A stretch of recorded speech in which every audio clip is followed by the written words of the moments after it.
आजकाल ना माझ्या Instagramच्या फीडवर ना भलत्याच काहीतरी अशा रील्स दिसतात आहे, की ज्यांचे लोकं ऑफिसमध्ये वागतात कसं. 12 वाजता ऑफिसचा रस्ता दिसतो त्यांना, ते पण कॅज्युअल मूडमध्ये जाता. कोणी काही अपडेट विचारलं तर म्हणतात, "अरे भाई चिल कर ना." रूल्स फॉलो करत नाही, फक्त वाइब्स.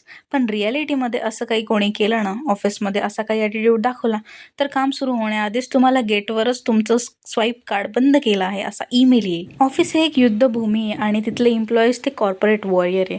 मॅनेजरचा मूड ना 9 to 5 मध्ये आता 9 to 5 म्हटलेलं बरं नाही वाटणार, कारण की काम तर 24 घंटे चालत राहतं 24/7. पण आता तोंडापुरतं सगळ्यांना म्हणावं लागतं की 9 to 5 जॉब आहे. तर या 9 to 5 मध्ये त्या मॅनेजरचा मूड हा 10 वेळेस बदलत असतो. कधी इमोजीसारखं हसत राहतो तर कधी अँग्री बर्डसारखा. टीम मीटिंगमध्ये जर म्यूट राहिलं तर ट्रॅप व्हायचा, बोललं तरी ट्रॅप व्हायचा. रील्स बघून जर खरं कोणी जर जॉईन करत असेल ना कॉर्पोरेट, म्हणजे फक्त स्वॅग मारायला जायचं ऑफिसला, तर रिॲलिटी चेक लगेच मिळणार. कारण ऑफिसमध्ये ना बॉस नावाचा एक प्राणी असतो, जो तुम्हाला वाईब सोडून फक्त टार्गेट दाखवतो. हा जेंजी-बिंजी काही प्रकार नाही आहे, सगळ्यांना एक सारखेच रूल्स आहे. कोणी जाम ॲटिट्यूड दाखवला की त्याची लगेच उतरवायला कमी नाही करत तिथले मॅनेजर. तर रील्स वगैरे सगळं काही खोटं आहे. एकदा कॉर्पोरेट जॉईन करून बघा, मग कळेल सगळा गेम काय असतो म्हणून तो.